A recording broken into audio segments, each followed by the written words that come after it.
nombre es Omar Laguajere, yo soy el subdirector del Centro de Estudios Latinoamericanos y del Caribe de NYU. A nombre de nuestra directora, la profesora Jill Lane, nuestro personal, le damos la bienvenida aquí al evento de esta noche. Esta es nuestra actividad inaugural del semestre y también la primera actividad que celebramos durante nuestro 50 aniversario, así que bastante significativo.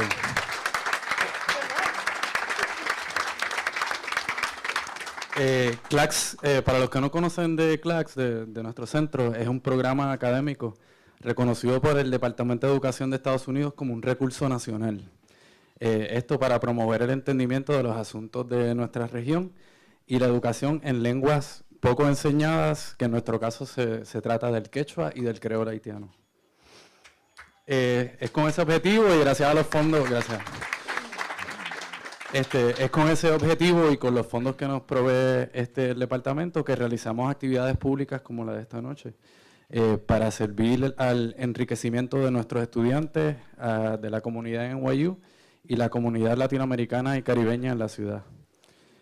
Además de actividades de tipo académico, auspiciamos actividades culturales alrededor del estudio del lenguaje y proveemos capacitación para maestros aquí en la ciudad de Nueva York. Nos honra mucho esta noche contar con su presencia y con la de nuestra invitada de esta noche, Verónica Mendoza, y los panelistas José Luis Renique, Paula García y Mariela Dreyfus, quien facilitó la logística de la conexión con Verónica y con el Frente, así que muchas gracias. Rápidamente quiero agradecer a ANACLA por su apoyo con la promoción y con la conexión para lograr este evento. También al Centro Rey Juan Carlos, donde estamos localizados ahora mismo. Con ellos colaboramos para el uso de este espacio. Y también nuestro equipo de estudiantes de CLACS, estudiantes de maestría, que hacen posible toda la logística y que todo esto haga sentido y funcione. Sus nombres son Michael Carey, Mariah Ray, Raiza Camargo, Nidia Bautista, Vladimir Peñalosa y Brendan Fields. Para más información sobre nuestras actividades públicas e iniciativas, por favor visiten nuestra página web, anótense en nuestra lista de correos. Además nos pueden seguir a través de todas las redes sociales, Facebook, Twitter, YouTube, donde eventualmente nuestros eventos son puestos, incluyendo el de esta noche. Así que ahora los dejo con la profesora Mariela Dreyfus, quien presentará a nuestros invitados aquí distinguidos. Y gracias por estar aquí. Buenas noches.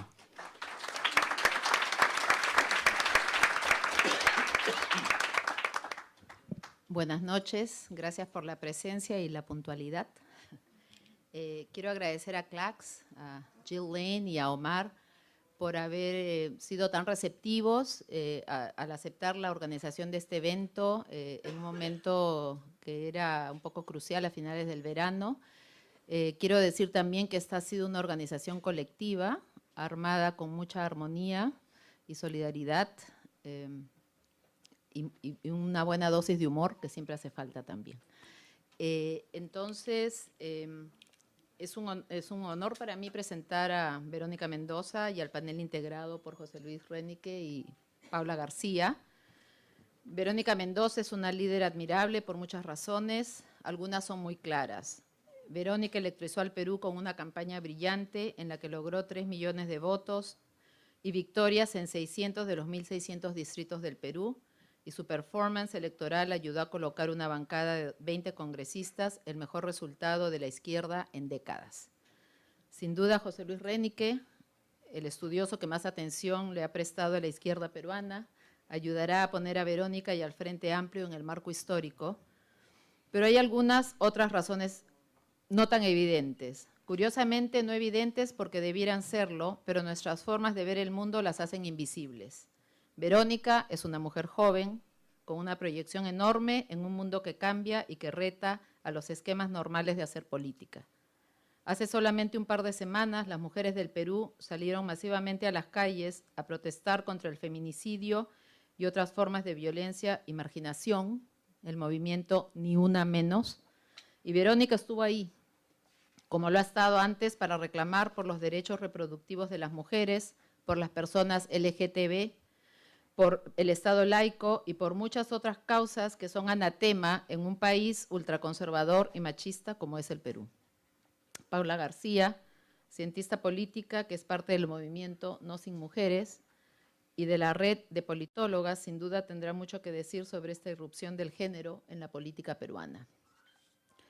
Pero quiero agregar una razón más por la que creo que Verónica merece que la escuchemos con respeto y atención. Porque, pese a dar una dura batalla política contra sus rivales, fue capaz de mirar el escenario nacional con la cabeza fría y fue capaz de priorizar los intereses del país. Sin su llamado a derrotar al fujimorismo, es muy difícil imaginar que esa tendencia hubiera sido vencida, como lo fue. Esa capacidad de unir la pasión y la razón, el ímpetu progresista y la serenidad es muy rara, y Verónica ha demostrado tenerla. Les invito entonces a escucharla y a escuchar a nuestros panelistas con atención. And then, before we start, this conversation that I bet is going to be just memorable, I'm going to switch to my Peruvian English to read the bios of the presenters and to tell you to thank the English-speaking audience that is also here tonight, and to let you know that for the Q&A segment, we'll be taking questions both in Spanish and English, and Vladimir Peñalosa, un estudiante de CLACS, is going to help us with a translation. Verónica Mendoza, a psychologist by training, was elected, ¿se escucha bien? ¿Sí? Was elected to Congress in 2011 as part of the Partido Nacionalista led by Ollanta Humala, after Humala's government betrayed its original progressive platform and engaged in police repression against peasants demanding environmental protections around mining projects, Mendoza resigned from Humala's party and decided to caucus with other independent progressives. Durante su estadía en el Congreso, Verónica luchó por las causas progresistas, such as the protection of the environment, the defense of women's rights, and advocacy for LGBT rights. She has consistently worked against corruption and for a fair redistribution of resources between the capital of Peru, Lima, and the provinces. In 2015, she was elected in open primaries as the presidential candidate on the Broad Front, Frente Amplio, and she went on to secure almost 20% of the popular vote in the April 2016 elections, including majorities in 1/3 of the about 1,800 districts of the country, with a strong showing in Andean districts, especially the most affected by mining. José Luis Renique, la luz no ayuda, historian focused on peasant movements in the Andes, the Peruvian left, and Shining Path. He is full professor at CUNY, in CUNY's Graduate Center, Lehman College. He has published La Voluntad Encarcelada, Las luminosas trincheras de combate de Sendero Luminoso del Perú, que salió originalmente en 2003 y es un excelente estudio al respecto y que tiene una segunda edición este año, 2016. La batalla por Puno, conflicto agrario y nación en los Andes peruanos, Lima, 2004, Incendiar la pradera, un ensayo sobre la revolución en el Perú, 2015, e Imaginar la nación en busca del verdadero Perú, 2015. He has received the National Endowment of Humanities, extending the Research Fellowship, a Rockefeller Foundation grant, and the Lehman College Excellence Research, Scholarship, and Creative Works Award. Paula García graduated from the Pontificia Universidad Católica del Perú with a degree in political science. Currently, she's pursuing master's studies in public administration at Cornell University. She is the president of the Cornell Latin American Student Society, CLAS. She received the McNamara Fellowship 2016 from the World Bank Foundation, and her specialization areas are international development, gender, and political institutions. Bienvenidos todos y muchas gracias otra vez por estar aquí.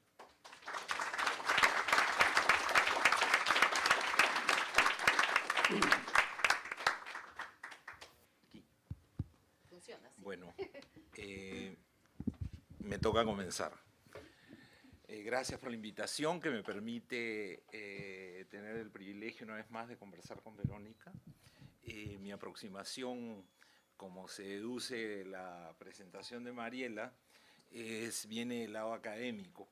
Y le contaba a Verónica hace un rato que el otro día, revisando mis papeles, había encontrado mi carnet de Izquierda Unida con la firma de Henry Peace, su fotito, y le trataba de transmitir la emoción que significaba en aquellos años para alguien que no tenía la convicción de que los partidos de la izquierda peruana representaban lo que uno quería.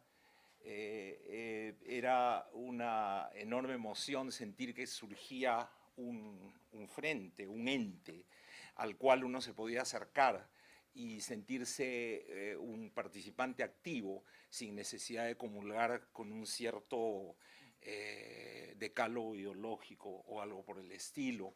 Y esto que sugiero con esta breve anécdota está reflejado en mi trabajo, en particular en un libro que publiqué el año pasado titulado Incendiar la pradera, ensayos sobre la revolución en el Perú.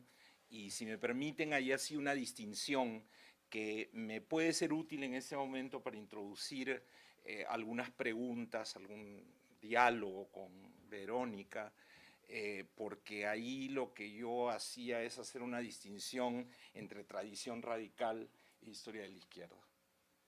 De un lado, una historia de entidades, de logos, de agrupaciones, que sin entrar a discutir la buena intención, la entrega, el espíritu de sus miembros y de los activistas que en muchos casos dieron la vida por las causas a las cuales adhirieron,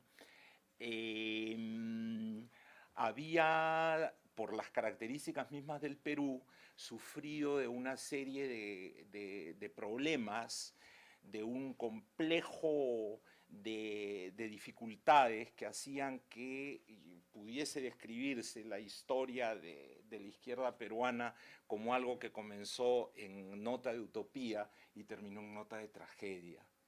Es decir, una sobrecarga ideológica precisamente porque los objetivos eran utópicos y los vacíos había que llenarlos con discurso, con rollo, y una bajísima capacidad de autonomía conceptual, lo que en conjunto creaban condiciones para que dentro de esta visión de un país que se hacía del campo a la ciudad, que presumía actores que en realidad no existían, hicieran que esta historia aterrizara en lo que se podría caracterizar en los años 80 y 90 como una tormenta perfecta.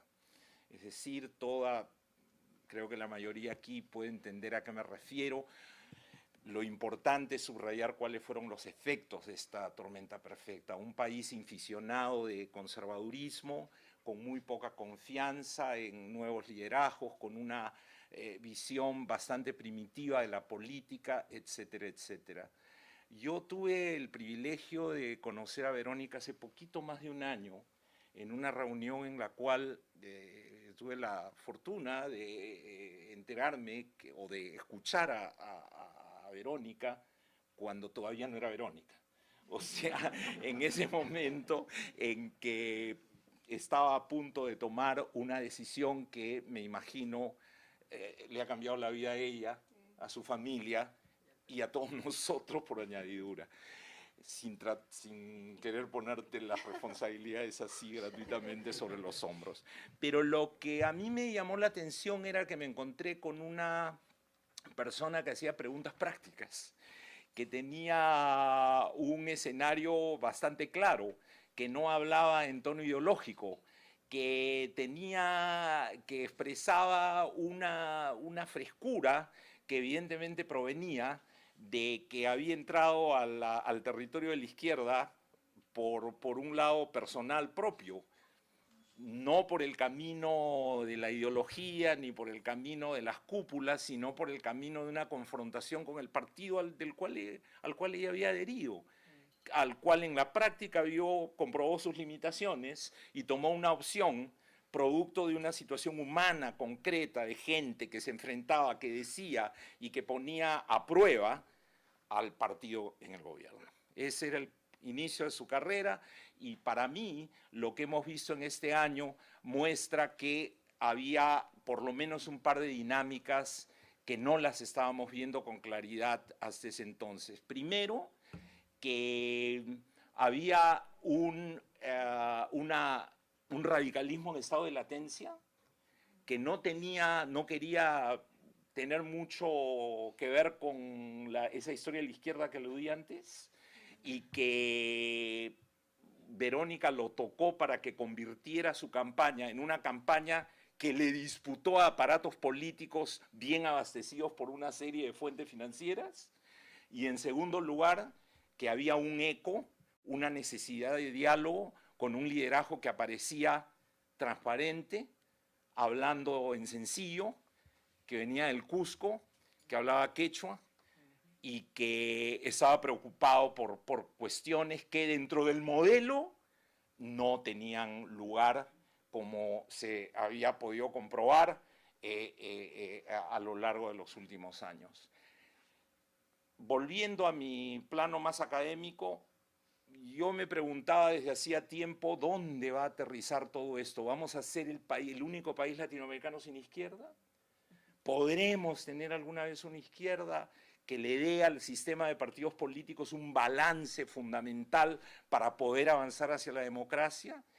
Y en aquella reunión de hace un poquito más de un año, sentí que conectaba lo que veía con esta idea de que en la historia del último siglo y más adelante ha habido una larga tradición radical en formación que la podríamos definir en términos muy prácticos como el sentido del cambio, el compromiso, la idea de que puede haber un país distinto y que esa idea, una tradición política, social, sobre la cual los partidos de izquierda han tratado de montarse para cabalgarla, para llevarla a fin con diversos grados de sinceridad, de acierto, de certeza ideológica, etc. He hablado del pasado, he hablado del presente, pero creo que esta reunión debería ser más para hablar del futuro.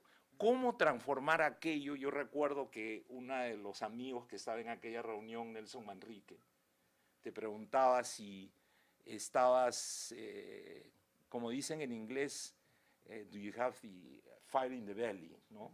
Esta idea que creo que es el elemento pasional de la política. Y recuerdo que te dijo también, esto te va a cambiar la vida, ¿no? Y a mí me impresionó tu respuesta porque presentabas las cosas como una cuestión urgente que había que hacer y que alguien tenía que hacerlo. Y que era una cuestión de salir a la calle y tocar a las personas. Y a la distancia es lo que hemos visto a lo largo de la campaña. Entonces la pregunta ahora para el futuro es, ¿cómo transformar todo eso?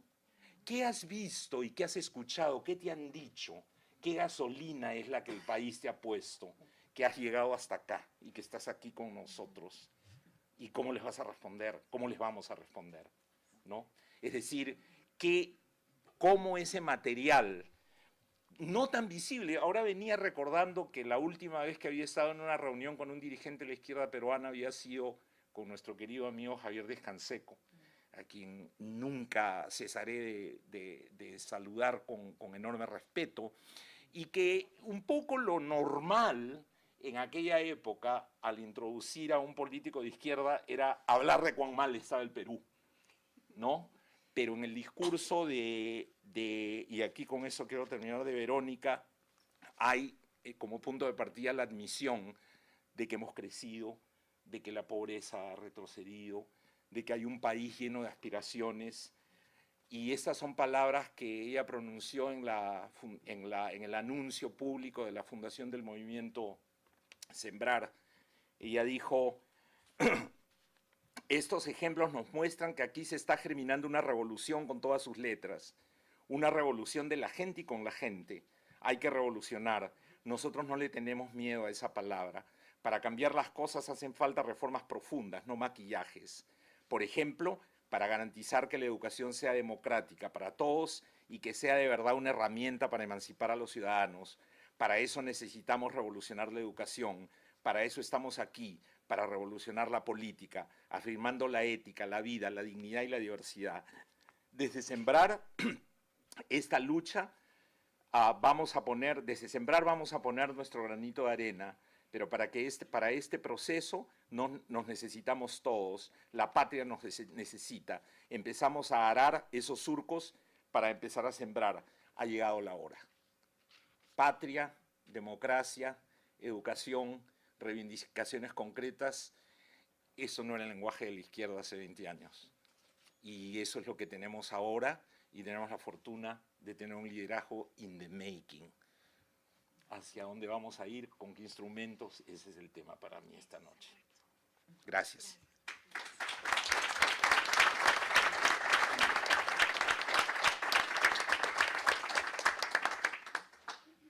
Gracias, José Luis. Yo en este momento estoy bastante emocionada, no solamente porque tengo a Verónica al costado y como no importa. Y como, sí, ¿me escuchan? Sí, muy bien. Y como politóloga, ya lo hemos escuchado hace un rato, como joven y como persona ideológicamente de izquierda, me siento muy contenta de poder tener a Verónica acá. Y además porque este público no solamente es un público que ha venido a escucharte, sino también es un público que corresponde a peruanos en el exterior, ¿no? Es un grupo que corresponde también a gente de América Latina, que está muy interesada en conocer este nuevo reto de la izquierda en el Perú y su impacto en la región. Entonces, yo quisiera comenzar y continuar lo que ya José Luis ha comenzado con este diálogo, ¿no? Verónica, quisiera plantearte algunas preguntas y básicamente comenzar con el reto, ¿no? El reto del Frente Amplio como organización. Al futuro, luego ya de esa gran elección presidencial que hemos tenido en las últimas, Verónica y el Frente Amplio es la segunda fuerza política en el Perú en este momento, una bancada muy importante en el Congreso, y ese reto que Verónica tiene y que el Frente Amplio tiene no solamente como una oposición responsable, sino que además es un reto frente a la organización y a sus bases y a sus electores. Entonces, cuéntanos cuáles son esos retos iniciales que se tiene como organización, tanto frente al nuevo gobierno como a tus electores y a tus bases. ¿Por ahí empezamos? Sí, Wow. sí. Ese se saca, ¿no? Se saca así, ¿no? Ya. Súper. Bueno, muy buenas tardes a todas, a todos, José Luis, Paula, Mariela, a todos quienes han hecho posible este encuentro. Muchísimas gracias por todo el esfuerzo, a todos y cada uno de ustedes por haberse dado el tiempo de llegar hasta aquí, por haberse dado el tiempo de venir a conversar un poco de lo que está pasando en el Perú, en Latinoamérica, de intercambiar un poco. Espero que nos demos el tiempito al final. De verdad, resulta muy conmovedor estar lejos de tu tierra y encontrarte con gente, peruanos, pero no solamente peruanos, gente que está interesada por lo que pasa con tu gente, con tu tierra. ¿Por dónde empezar? La verdad que después de la introducción de José Luis, que me ha hecho revivir momentos intensos, me resulta algo difícil, ¿no? Quizás, antes de responder directamente a la pregunta de Paula, sí quería reaccionar un poco a ese sentido de afirmación que tú reconocías en el proceso del Frente Amplio, ¿no? Y creo que ese es un elemento fundamental de nuestra identidad que no debemos perder. Cuando iniciamos la campaña, ya constituido el Frente Amplio, decidimos que íbamos a sintetizar nuestro mensaje en la expresión el nuevo Perú que queremos, el nuevo Perú que vamos a construir juntas y juntos. Pero decidimos también, al mismo tiempo, afirmar que esa no era solamente una utopía, sino afirmar que ese nuevo Perú ya lo estábamos construyendo aquí y ahora.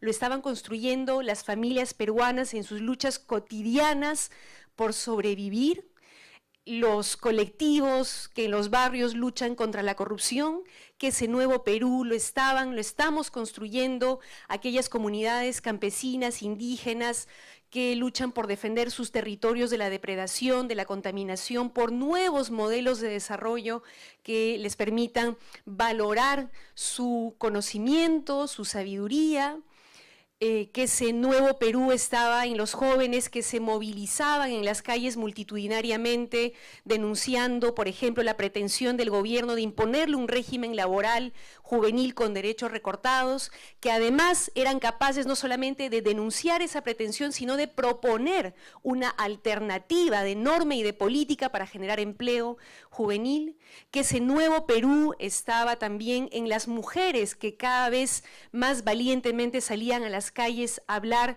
sobre su derecho a decidir sobre su vida, sobre sus cuerpos. Y era también un mensaje implícito de una nueva forma de hacer política, que reconocía que la política no podía seguir siendo vista como algo que se hace entre cuatro paredes, que un grupo de iluminados decide e impone, ¿no? Una gran verdad que construye por encima de la gente para luego comunicársela, sino que es algo que se debe construir con la gente desde su propia realidad, desde su sufrimiento, desde sus expectativas, desde sus luchas, desde sus sueños, ¿no? Eso era para nosotros el nuevo Perú. Y también implicaba para nosotros un reto muy concreto de hacer carne de eso en el Frente Amplio. Quisimos afirmar desde el principio también muy claramente esta idea de la coherencia en la política. Y dijimos, por ejemplo, bueno, si tanto pregonamos la necesidad de profundizar la democracia, de hacerla más participativa, abierta, transparente, empecemos pues por casa, ¿no es cierto? Porque si no, ¿con qué cara le vamos a ir a hablar a la gente de una verdadera democracia? ¿Y por qué tendrían ellos que confiar en nosotros? Considerando además que todos los políticos dicen más o menos lo mismo, porque en el discurso y en el rollo todos son súper democráticos, súper participativos, súper comprometidos con los derechos humanos, el desarrollo sostenible, el cambio climático, etcétera, etcétera. Pero a la hora de la hora, eso no se traduce necesariamente en la realidad. Entonces teníamos que probarle a la gente y probarnos también a nosotros mismos si éramos capaces de hacer en la realidad lo que tanto pregonábamos. Y, por ejemplo, es así que decidimos convocar elecciones ciudadanas abiertas para definir la candidatura presidencial y luego las candidaturas congresales.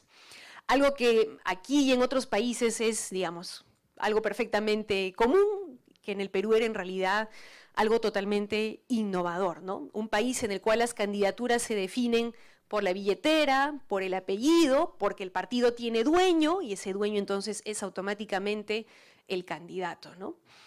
Quiero confesarles en este momento que no fue tan fácil, que hubo resistencias, incluso al interior del Frente Amplio.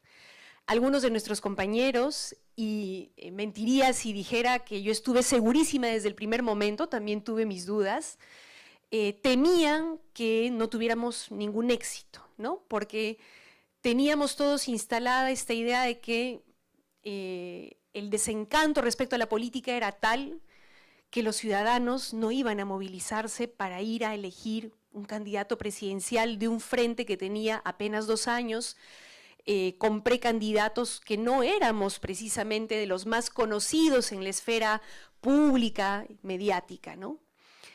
Pero quienes pensaron eso se equivocaron radicalmente, porque a pesar de que nuestra convocatoria fue rápida y no necesariamente muy extendida, tuvimos una importante movilización ciudadana. Y fue eso, ciudadana.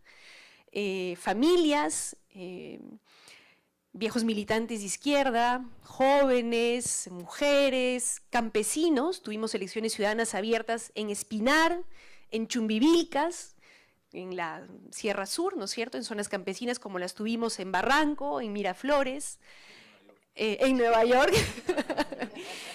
Y yo recuerdo que ese fue un momento particularmente conmovedor para mí, ¿no? Ver familias literalmente, ¿no? Varias generaciones yendo juntas a votar, a decidir, ¿no? Y creo que ese es uno de los elementos que ha permitido que el Frente Amplio genere expectativa, ¿no?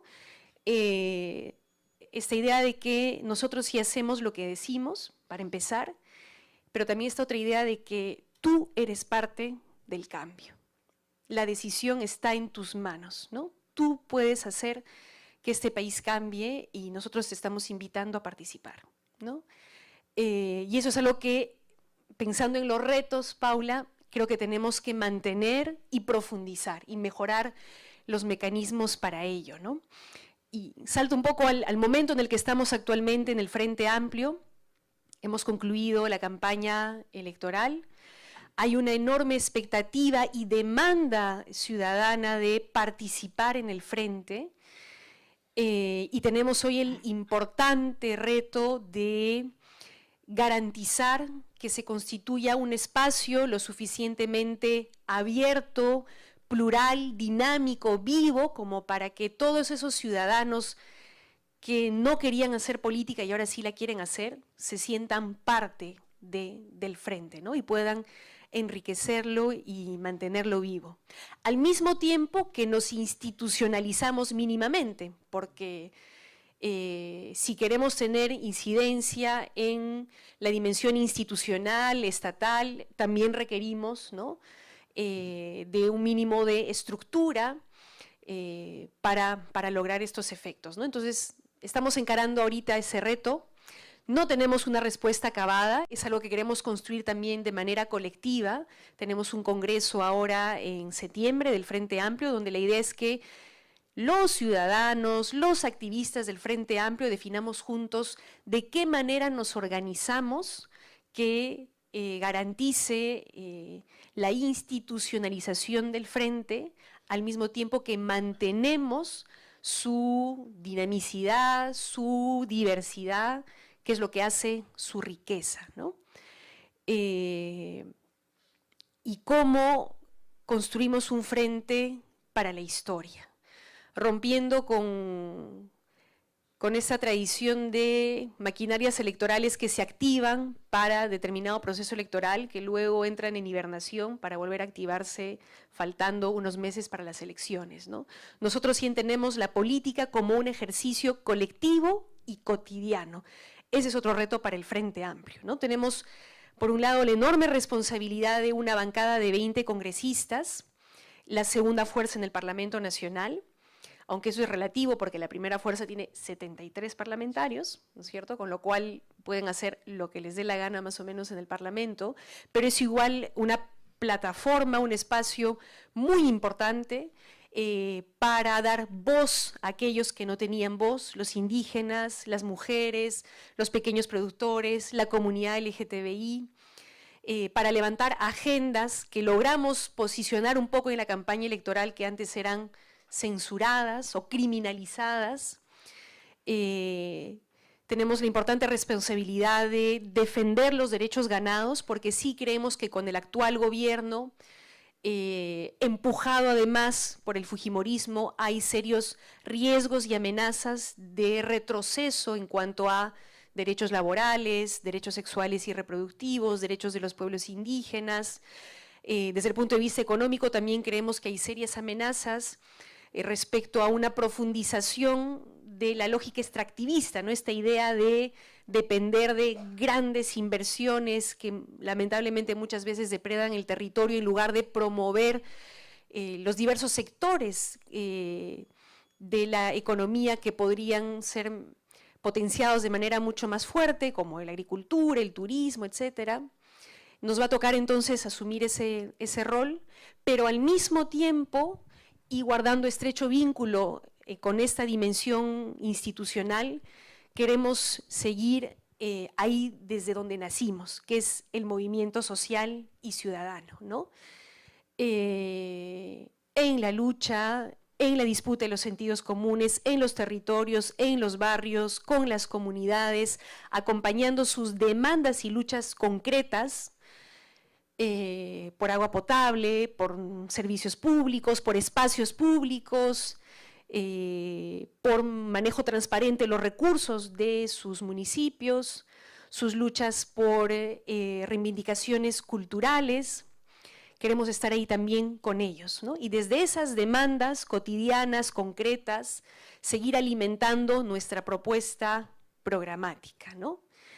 Y quiero regresar también a algo que José Luis planteaste como pregunta, ¿no? ¿Cuál es el combustible que ha recogido en esta campaña de la gente, ¿no? Una de las cosas que me marcó mucho en esta campaña es cómo, y eso es algo que fui aprendiendo en este proceso, ¿no? Iniciamos la campaña con un discurso muy programático, haciendo un esfuerzo en sostener nuestras propuestas técnicamente, económicamente, ¿no? En demostrar su viabilidad, porque claro, además cargábamos con el estigma de la izquierda ineficiente, ¿no? Pero también por un sentido de responsabilidad. Y nos dimos cuenta que, por supuesto, a la gente le interesa que le digas cómo vas a resolver sus problemas concretos, pero también que había una enorme demanda de reconocimiento, para empezar, ¿no? De reconocimiento de sus identidades, de sus historias, de su cultura, y que ese era un elemento fundamental también de la política, ¿no? Y que no es cierto que la gente solamente está pensando en resolver sus necesidades básicas y sobrevivir, porque por supuesto está pensando y luchando para ello, pero que también siempre hay espacio para la disputa más profunda, ¿no? La del sentido común, la de los valores, la de la identidad, la de la dignidad, que es algo que también es esencial y constitutivo del Frente Amplio, ¿no? Y traslado esto también a la dimensión más, digamos, política, ¿no? En el sentido siguiente, de que en el Frente Amplio, así como queremos tener un programa que responda a las necesidades del país, que responda a las necesidades de la gente, con soluciones concretas, así como queremos renovar las formas democráticas o renovar la política y profundizar la democracia con más participación, con más transparencia, dándole el poder a la gente, también estamos dispuestos a disputar en las dimensiones más esenciales de la vida, ¿no? Y de librar las batallas que muchas veces en la política han sido ninguneadas o relegadas a un segundo lugar, ¿no? Como las de los derechos de la mujer, las de los derechos de la comunidad LGTBI, ¿no? Que por ser temas considerados controversiales suelen ser silenciados, ¿no? Y para nosotros eso es irrenunciable, porque queremos dar la batalla en todos los campos, ¿no? Y estamos convencidos que no tiene sentido llegar al gobierno si es que no tenemos una ciudadanía movilizada, consciente, organizada, que nos ayude, que empuje con nosotros los cambios y las transformaciones a las cuales aspiramos, ¿no? Lo uno no tiene sentido sin lo otro. Así que es una tarea enorme la que tenemos enfrente, pero que estamos dispuestos a asumir. Eso, para empezar. Gracias, Verónica. Sí, escuchándote me reafirmo que del entrampe ideológico al que llegó la nueva izquierda y donde le dejó el testimonio a la nueva izquierda, como están comenzando a decir algunos, ha habido una especie de cambio cognitivo, ¿no? En que se voltea la ecuación y primero vamos a hablar, a comunicarnos, primero nos establecemos un vínculo y a partir de ahí vamos desarrollando una visión programática. Pero el territorio de la izquierda es profundamente ideológico. Tan es así que incluso las retóricas, las identidades por mucho tiempo han estado afincadas, ¿no? en cierta perfil ideológico. Cuando yo empecé a hacer entrevistas para mi último trabajo, para unos 3, 4 años, empecé a ver algo muy interesante y de lo cual tú eres perfectamente consciente por las experiencias de tu propia familia, es que la crítica política se había desplazado hacia la cultura, por ejemplo, ¿no? Y para mucha gente, había grupos culturales que estaban comenzando a hacer política ya con otra sensibilidad, ¿no? Pero para crecer un frente necesita operadores también. Y quizá los artistas, pues no, de repente no son buenos operadores, ¿no? No sé, tú me dirás. Pero lo cierto es que ha tenido que haber un ayornamiento, ¿no? Y tú, que llegabas a este territorio de la izquierda probablemente teniendo un mapa muy relativo y sin haber pasado por estas peleas pues, sobre la caracterización de la sociedad y las rupturas de rupturas, has tenido que adaptarte, ¿no? a un territorio nuevo. Y no solo eso, sino que has reclamado una identidad de izquierda, que probablemente en el Partido Nacionalista no estaba del todo clara, ¿no? A mí me interesa preguntarte sobre ese proceso porque creo que a la luz de las dificultades, que no vamos a pretender que no existen, de la construcción del frente en este momento, mucho de este trasfondo sale a la superficie, ¿no?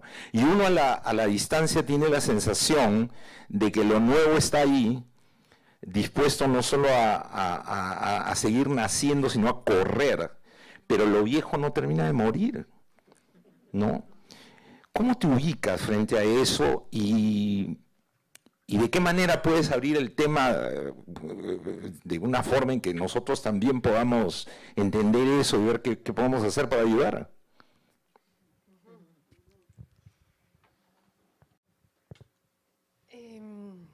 A ver, ¿por dónde empezar? Qué difícil. Yo creo que es importante que en esta nueva etapa encontremos nuestro propio camino, ¿no? Y la mejor manera de encontrar nuestro propio camino es, por supuesto, viendo la historia también, pero sobre todo lo que decíamos hace un momento, escuchando a la gente, ¿no? Porque finalmente es para ellos y con ellos con quienes queremos construir. Entonces, y eso es lo que nos va a permitir desarrollar una propuesta lo suficientemente sólida, política, programática, que trascienda el momento electoral, ¿no? Entonces, eso es lo primero, ¿no? Creo que en lo que me quiero reafirmar, ¿no? Que nos dejen encontrar nuestro propio camino, ¿no? Hemos estado mucho tiempo cargando corsets, mitos. Uno de los primeros, por ejemplo, ¿no? Uno de los primeros grandes debates alrededor del Frente y de su constitución tenía que ver, lo recordaba conversando con algunos amigos ahora al mediodía, con la disyuntiva de si seguíamos haciendo lo que venía haciendo la izquierda en los últimos procesos electorales, es decir, sumarse o introducirse en coaliciones, ¿no? más amplias de centro, centroizquierda, nacionalistas que se definían como ni de arriba ni de abajo, ¿no? sino todo lo contrario, esperando sobrevivir y desde esos espacios marginales ver si es que lográbamos crecer, ¿no? Pero algunos evaluábamos que el costo de ello era un desdibujamiento y una pérdida de identidad, ¿no? Y que había que asumir entonces el reto y el riesgo de empezar a existir como alternativa y de afirmar una identidad y de construir una identidad propia. Y así como hace un momento contaba que algunos rechazaban, ninguneaban o hasta se burlaban de la idea de convocar elecciones ciudadanas abiertas, otros también tenían rechazo, temor, ¿no? O se burlaban de esta idea de una izquierda que se atreve a ir sola en un proceso electoral presidencial. Y fue una audacia, ciertamente, y fue un enorme riesgo, pero creíamos que era indispensable hacerlo, ¿no? Porque estoy convencida, estaba convencida en ese momento y estoy convencida ahora más que nunca que el Perú necesita una izquierda, necesita pluralidad de voces en el escenario político. Hemos estado demasiado tiempo, ¿no?, sumidos en una hegemonía monotemática de un único modelo de desarrollo posible, supuestamente, que ha generado crecimiento económico, que ha reducido la pobreza, pero que mantiene la desigualdad, que mantiene la informalidad, que depreda el territorio, que posterga derechos fundamentales, que genera conflictividad social, que mercantiliza la salud, la educación. Y había que plantear otra mirada, había que atreverse a plantear una alternativa, ¿no? Entonces, la existencia del Frente Amplio se da también y sobre todo, más que sobre la base de la continuidad, se da como ruptura, ¿no?, como irrupción, lo cual nos ha permitido también ser audaces en otros temas, ¿no? Lo que comentaba hace un momento, ¿no?, la audacia también muy controversial, no solamente hacia afuera, sino hacia adentro, de pretender defender todas las agendas. También no sé si hubiera sido posible si nos manteníamos en los esquemas y debates previos, ¿no? El hecho de haberse afirmado con una identidad propia y como un proceso nuevo nos dio más libertad también para poder defender con la misma firmeza, contundencia con la cual defendíamos el derecho del pueblo a ser soberano sobre sus recursos y denunciábamos la expropiación y explotación y remate indiscriminado de nuestro gas, de nuestro petróleo, con esa misma firmeza, convicción, defender los derechos de la comunidad LGTBI, ¿no? En momentos en los que incluso dentro del frente algunos compañeros decían, ese tema, compañera, mejor no lo mencionamos, ¿no?, porque nos va a quitar votos. Pero, en fin, decidimos que no podíamos renunciar a ello, ¿no? Entonces, así como la ausencia de la izquierda en el escenario político significaba para nosotros una enorme precariedad, no teníamos un punto de partida, no teníamos un mínimo de institucionalidad, también significó finalmente una oportunidad de hacer germinar algo nuevo, que por supuesto se encuentra con la tradición, que por supuesto reconoce las luchas y los liderazgos que tú has mencionado y que recoge lo mejor de ellos, o trata de recoger lo mejor de ellos, pero que sí quiere afirmarse como algo nuevo, ¿no? Sí, eso. Bueno, yo escuchando un poco lo que están comentando acerca de las nuevas izquierdas, al plano local, al plano nacional, me pongo a pensar también en lo regional, ¿no?, en América Latina. Esta nueva izquierda tiene un doble reto.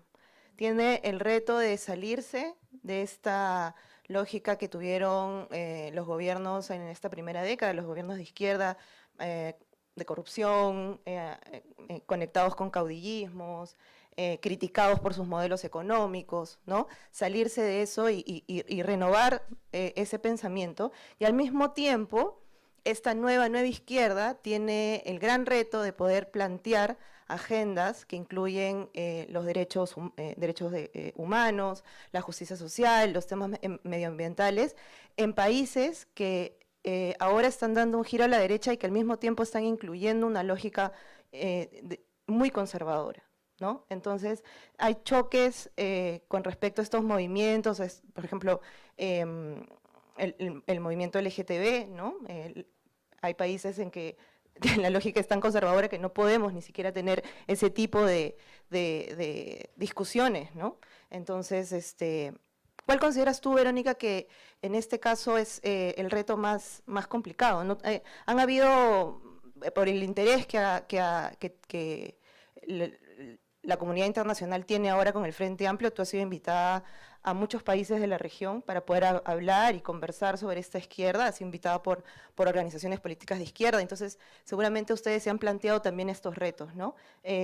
Quisiera por favor que nos comentes un poco al respecto y tus impresiones en perspectiva futuro con estos temas, ¿no? Yo creo que el Frente Amplio tiene el enorme reto también de contribuir de alguna manera a renovar la izquierda en la región, ¿no? Porque creo que es indudable para todos que estamos en el cierre de un ciclo que requiere de un balance serio, de una autocrítica profunda, de un aprendizaje de lo bueno que se hizo y se avanzó y de aquello que no funcionó, ¿no? Entonces, algunos decían que llegábamos tarde o llegábamos en mal momento, ¿no? Cuando ya los progresismos estaban en declive, pero finalmente quizás en realidad llegamos en un buen momento y podemos contribuir desde nuestra pequeña e incipiente experiencia a impulsar un proceso de renovación de las izquierdas en Latinoamérica, ¿no? Diciéndonos a nosotros mismos, por ejemplo, que ha quedado evidenciado que no podemos pretender, digamos, algo nuevo si es que continuamos con el mismo modelo de crecimiento económico sustentado esencialmente en el extractivismo, ¿no? Venezuela es una prueba concreta de que no se puede depender del petróleo como han dependido en el pueblo venezolano. En el Perú, quizás no con la misma gravedad ni magnitud, pero vivimos algo similar, ¿no? Esta dependencia excesiva respecto al sector extractivo, minero en particular, nos ha generado conflictividad social, depredación, contaminación y ha postergado todo un potencial de diversificación productiva que está dormido y que no supimos impulsar en el momento adecuado y que hoy, ¿no?, nos tendría mejor preparados a los peruanos para enfrentar la desaceleración que estamos viviendo, ¿no? Creo que es fundamental también digamos, afirmarnos en estas nuevas formas de hacer política, ¿no? Y asumir autocríticamente que el caudillismo termina haciendo daño, ¿no? Porque termina cerrando las estructuras, porque termina haciéndose permeable a la corrupción, ¿no? Y termina generando distancias con el movimiento social que es, eso puede ser el garante, ¿no?, de la actualización permanente, del debate permanente, ¿no? Y también volver a lo que planteaba hace un momento, ¿no?, a la irrenunciabilidad de algunas cosas, como los derechos humanos, por ejemplo, ¿no? Entonces nosotros estamos dispuestos a ser parte de ese debate, ¿no? No estamos aquí para dar lecciones a nadie, no hemos hecho todavía nada, sí tenemos grandes aspiraciones, pero apenas estamos empezando, pero por la responsabilidad que tenemos creo que sí estamos autorizados a hacer algunas preguntas, ¿no? A aquellos que han pasado por estos procesos y a pedirles que nos enseñen de sus errores, de sus avances, para no repetirlos, ¿no? Entonces, creo que sí es también nuestra responsabilidad y nuestro reto contribuir a ese debate y a la generación de un nuevo progresismo en América Latina, para seguir con los nuevos. Bueno, entonces ahora vamos a abrir el diálogo con el público asistente, y lo que vamos a hacer es vamos a dividir en dos, digamos, el auditorio. We are taking 3 questions at a time from the left side of the room. So, 3 at a time, ¿no? Valentín, ¿está por ahí? Valentín. Yes, okay, so, de este lado hacia allá, por favor, 3 questions. Anybody? Sí. Can you use this? Okay. De acá para acá. Half and half. Buenas noches. Mi nombre es Bernardo Ugaz. Mi preocupación, para ser sincero, dentro de poco tengo que retirarme por estar enfermo, es la expansión de lo que es el Frente Amplio. Me preocupa grandemente que se crea una identidad ideológica propia, totalmente regional peruana. Porque de las diferentes regiones tenemos tendencias y necesidades diferentes. O sea, es necesario tener una identidad propia, ideológica. La otra es, creo que todos los que estamos interesados en que se haga un Frente Amplio, tenemos que cooperar, crear, dar tiempo, para poder, digamos, contagiarnos de toda esta actividad que queremos hacer, de este cambio que el Perú necesita. Gracias. Sí. Yeah. Hola, yo no quería preguntar, han hablado mucho sobre la nueva izquierda y quiero saber por qué la izquierda tradicional no ha podido triunfar en el Perú hace más de 5 elecciones y si la proximidad a Venezuela es un factor actualmente. Muy bien. ¿Y una más? Oh. Después. Bueno, go ahead. Y luego tú. ¿Sí? Ya. Mi pregunta es, en el Perú hay un rechazo hacia la población indígena. Muchos desconocen los problemas acerca de esta población que vive en la mayoría del Perú. Adicionalmente, los problemas ambientales nacional e internacional. ¿Cómo sería para usted un plan de desarrollo que ayudaría en la perspectiva hacia los indígenas peruanos y apoyaría un Perú unido? Ya está, ¿no? Podemos empezar. ¿Sí? ¿Una más? ¿Tú? Sí. Perdón. Después. Mitad, mitad, sí. No te preocupes. Buenas noches, señora Verónica. Tengo entendido que hay pugnas internas actualmente en el movimiento Frente Amplio. Han retirado a 3 directivos. ¿Cómo superar ese impasse? Bueno, gracias, ¿eh? Sí, te lo paso. Bueno, vamos a empezar por la última pregunta. La más picante. La que ha sido, como decíamos con José Luis, motivo de la telenovela del comercio en los últimos días, que está enterado, pero así al detalle de quién dijo qué y cómo lo dijo. Yo me entero, o ellos se enteran antes que yo.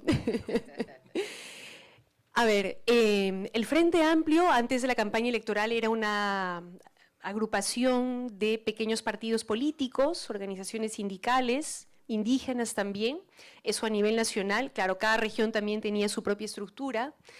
Y como comprenderán, al calor de la campaña se fueron sumando cada vez más ciudadanos, colectivos, movimientos, jóvenes, mujeres, campesinos, trabajadores, y eso es lo valioso de este proceso, que quieren participar en política, que no están dispuestos a esperar al 2018 o al 2021 para ver por quién van a votar o cuál va a ser el mal menor, sino que han tomado conciencia de que ellos pueden ser parte de la historia y demandan participar en el frente. Y entonces afrontamos hoy el reto de pensar qué forma le damos a este frente que permite esa participación, que los ciudadanos, los movimientos sean parte del frente, que puedan decidir, que puedan debatir el programa, las políticas, las leyes que vamos a proponer ahora en el Congreso o más tarde cuando seamos gobierno, que estén, como decía hace un rato, acompañando a los barrios, a los pueblos, a las comunidades, a los colectivos en sus luchas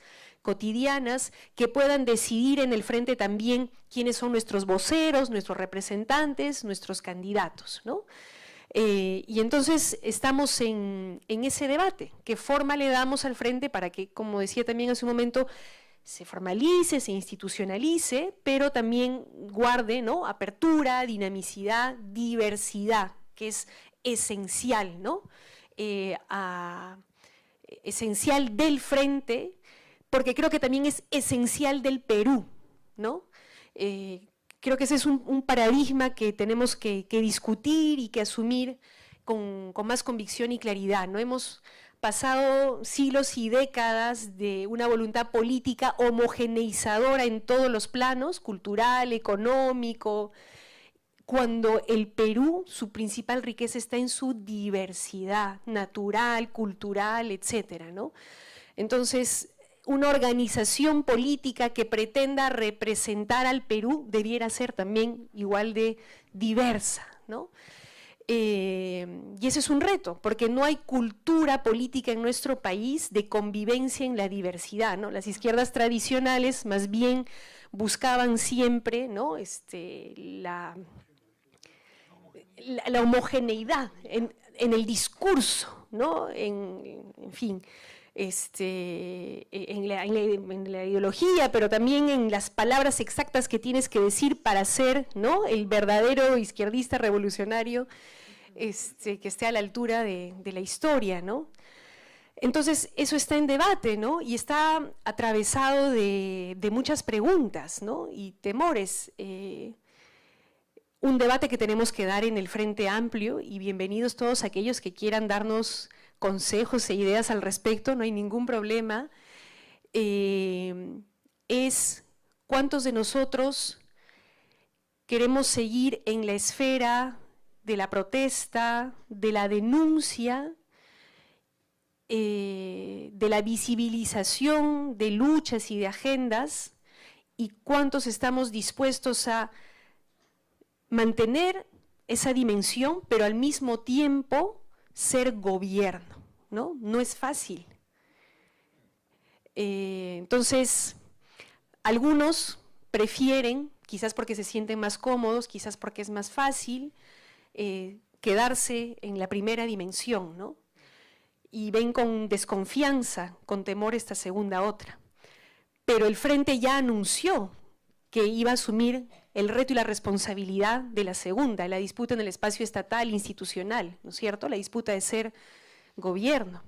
Y hay otros debates de naturaleza más interna que tienen que ver con cómo es que somos capaces de renunciar a nuestras pequeñas cuotas de poder en una estructura pequeña, valga la redundancia, para abrir este frente a cientos, ojalá miles de ciudadanos, ¿no?, que ellos van a tener el poder de decidir, ¿no? Entonces, estos son algunos de los debates que nos están atravesando en este momento. Yo no sé exactamente qué es lo que va a resultar. Yo, de manera personal, quisiera que el Frente pudiera ser una suerte de plataforma política, social, ciudadana, viva, que garantice la participación democrática de todos aquellos que quieran ser parte de él, ¿no?, y moldearlo con sus propias manos. No es fácil, no tengo una receta exacta para que eso se haga, pero creo que sería lo más enriquecedor, ¿no? Entonces, estamos en ese debate y les decía hace un momento, tenemos un congreso en septiembre donde vamos a encararlo. Sobre el tema de los pueblos indígenas en el Perú. Yo creo que a partir del Baguazo, allá por el 2009, no sé si ustedes conocen lo que pasó, pueblos indígenas se movilizaron en la Amazonía defendiendo sus territorios frente a la pretensión del gobierno de Alan García en aquel momento de facilitar la expropiación, vamos a decirlo rápidamente, de sus territorios y sus bosques. Desde aquel momento hubo una importante visibilización cada vez más creciente del sector de los pueblos indígenas, ¿no? E incluso sectores campesinos fueron cada vez más asumiéndose y reconociéndose también en esa dimensión, ¿no?, como indígenas. Y si hay en el país en este momento, digamos, una agenda indígena, ¿no?, desde el movimiento, débil y precario lamentablemente, pero sí la hay, ¿no?, que plantea la necesidad del reconocimiento de la cultura, de la lengua, pero que también plantea la necesidad de que se le reconozca el derecho a decidir sobre sus territorios y eventualmente en esos territorios impulsar otros modelos de desarrollo distintos, ¿no?, al modelo hegemónico, esencialmente extractivista. Y el Frente Amplio se ha nutrido mucho de esta lucha y de esta agenda, ¿no? De hecho, una organización indígena constituyó el Frente Amplio en su primer momento y enriqueció el programa, ¿no? Y tenemos en este momento en el Parlamento varios representantes que se asumen como indígenas, ¿no? No como representantes de, sino como indígenas, con una agenda propia en el Parlamento, y para el Frente Amplio es una agenda que hay que seguir visibilizando y que hay que seguir defendiendo, ¿no? Y que está amenazada por la lógica de la imposición de grandes proyectos extractivos en sus territorios, ¿no? Donde se arrastra además graves problemas de contaminación, de abandono del Estado, de desconocimiento de sus identidades culturales. Preguntaba a alguien si la proximidad con Venezuela era una dificultad, ¿no?, para ganar este espacio electoral.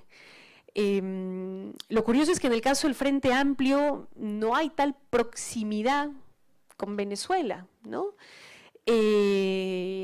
Reconociendo nosotros los esfuerzos redistributivos que se han hecho en el gobierno, en el oficialismo venezolano en los últimos años, nosotros, por ejemplo, desde el Frente Amplio reivindicamos un modelo de desarrollo completamente distinto, lo decía hace un rato, ¿no?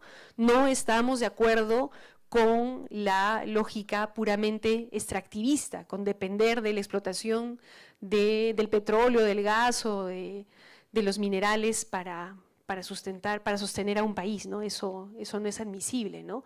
No estamos de acuerdo con las lógicas caudillistas, no estamos de acuerdo con eso, ¿no?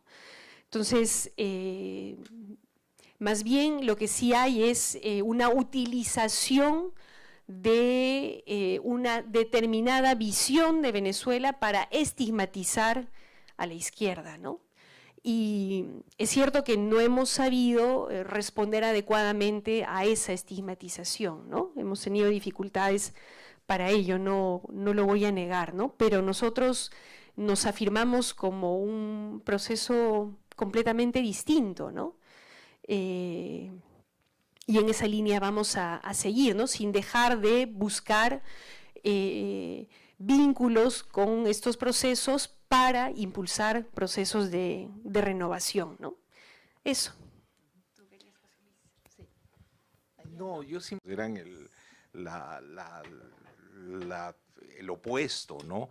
Eran campañas muy pequeñas, muy programáticas, con un discurso que no calaba y que no lograba movilizar, fundamentalmente, dentro de un contexto que, como decía al inicio, se vivía una especie de catástrofe perfecta que evidentemente destruyó cualquier posibilidad de trabajo político desde una identidad de izquierda, ¿no? Bueno, entonces, 3 preguntas.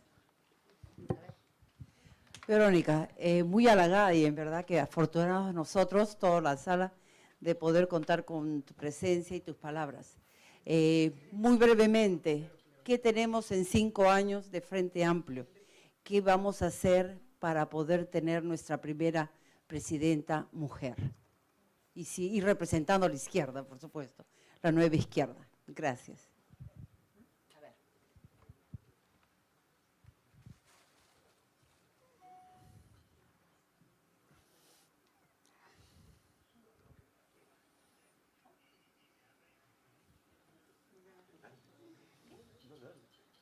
Okay. Muy buenas noches, Verónica.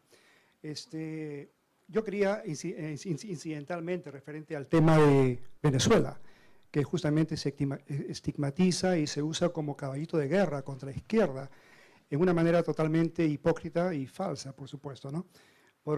Y si bien es cierto que has mencionado cosas como el caudillismo y el solamente concentrarse en un recurso de una manera extractivista como estrategia de desarrollo, es bien es cierto también que actualmente lo que existe en Venezuela es un ataque frontal, no solamente doméstico e internacionalmente, de la ultraderecha venezolana en colusión con el imperialismo norteamericano.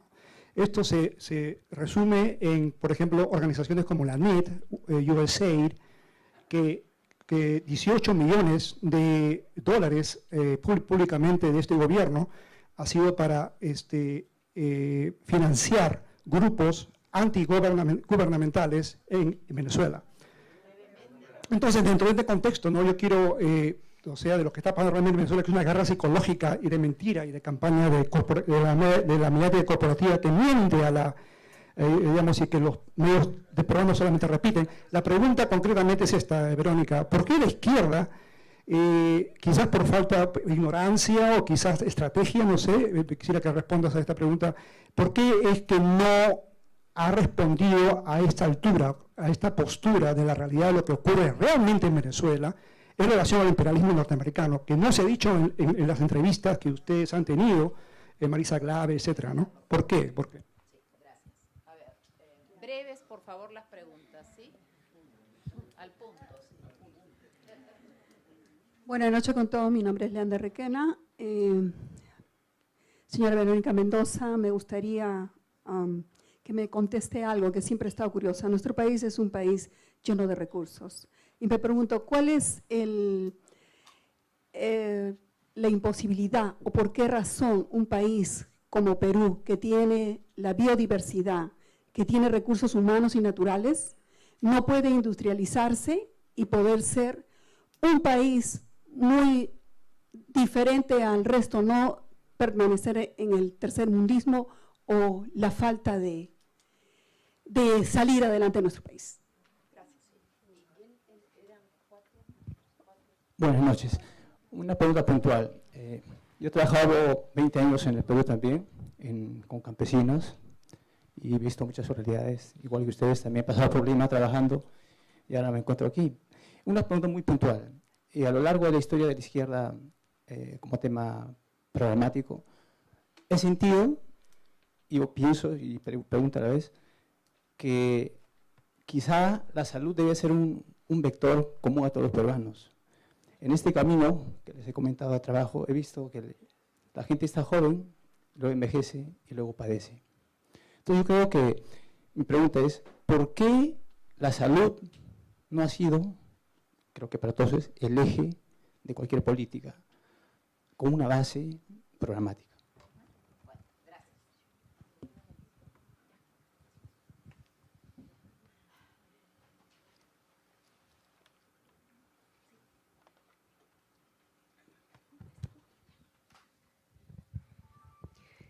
Sí, muchas gracias a todos por sus preguntas. A ver, guerra psicológica, por supuesto que la hay. Nosotros la vivimos en el Perú, además, permanentemente. La hemos vivido en la campaña electoral, sobre todo en la última etapa, donde se ha pretendido estigmatizarnos duramente, vinculándonos, además, no solamente con una idea, ¿no?, del chavismo venezolano, sino con el terrorismo, que es lo peor que pueden habernos hecho, ¿no?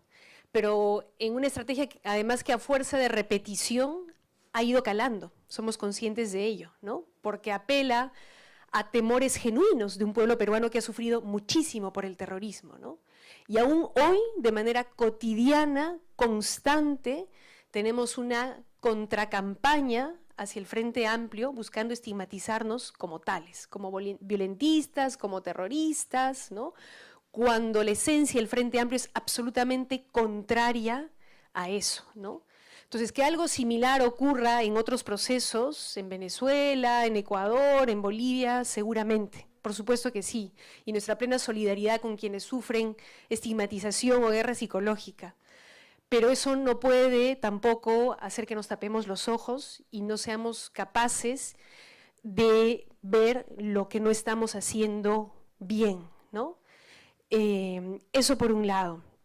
¿Por qué el Perú, siendo tan rico como es, tan diverso como es, no ha desarrollado esas potencialidades? A ver, hay múltiples respuestas para ello, ¿no? Pero quizás, entre otras cosas, porque hemos tenido una clase política que no ha conocido ni amado el Perú y que ha ido por la vía fácil, ¿no? La de la explotación indiscriminada de esos recursos para rematarlos, ¿no?, a empresas transnacionales, llenarse de plata los bolsillos, ¿no?, aumentar la renta, eventualmente redistribuirla a través de programas sociales, pero que no ha querido hacer un esfuerzo mayor, ¿no? Que no ha sido capaz de proyectarse en el mediano y en el largo plazo y pensar en un modelo de desarrollo sostenible, ¿no? Porque tenemos una clase política que no es capaz de mirar más allá de cada periodo gubernamental, que solamente está pensando en los 5 años y en la siguiente elección. Porque no hay una visión de Estado, porque no hay Estado, porque tenemos una clase política que le tiene tirria a la palabra Estado y a la palabra planificación, porque tenemos una clase política que cree y que pregona que lo que hay que hacer y la solución a todos los problemas del Perú es dejar que el mercado, las empresas vengan, inviertan y generen empleo y que eso mágicamente va a resolver el problema, cuando llevamos 10 años por lo menos en esta lógica, para remitirnos a la última etapa, y ha quedado demostrado que eso no es suficiente, no basta. Y nosotros, desde el punto de vista programático, hemos planteado en el Frente Amplio con mucha claridad que sí creemos en la necesidad de un Estado fuerte, que no es contradictorio con un Estado moderno, eficiente, ágil, transparente, participativo, pero Estado finalmente que sea capaz de planificar mínimamente el desarrollo.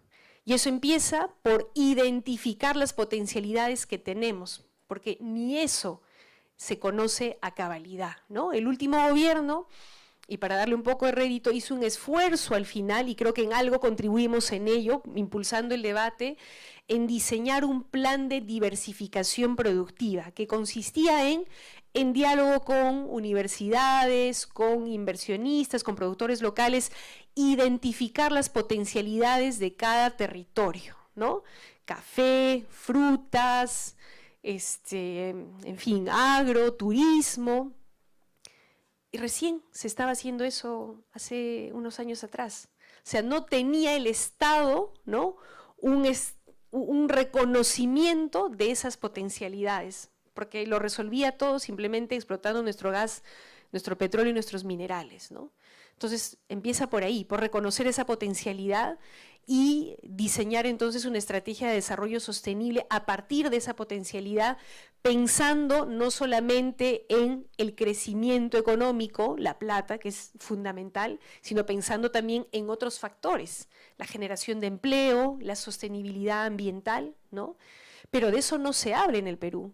O sea, todo el tiempo nos llenamos la boca hablando del crecimiento del PBI y todo el mundo sabe en cuánto está creciendo el PBI, pero nadie sabe cómo está la tasa de crecimiento de empleo. Ningún político habla de eso, ¿no? O sea, hemos tenido un sesgo claramente centrado en la variable económica, ¿no?, dejando lo demás relegado. Y la idea del Frente Amplio es equilibrar un poco la importancia de esas variables, ¿no?, económica, social, ambiental, cultural, ¿no? Esa es un poco nuestra tarea. Y sobre el tema de la salud, por supuesto que ha sido uno de los ejes fundamentales de la campaña, partiendo de la idea, para empezar, de que la salud y la educación son derechos que deben llegar a todos los ciudadanos por igual y no pueden seguir siendo tratados, como hoy ocurre en el Perú, como mercancías, ¿no? Y que el Estado tiene que asumir su responsabilidad de proveer servicios públicos de calidad y de regular mínimamente, ¿no?, el servicio privado, ¿no?, que es complementario, importante, pero que no puede seguir cometiendo los abusos que comete, ¿no?, con compañías que concentran el poder en clínicas privadas, aseguradoras, farmacéuticas, ¿no?, que completan y redondean su negocio a costa de la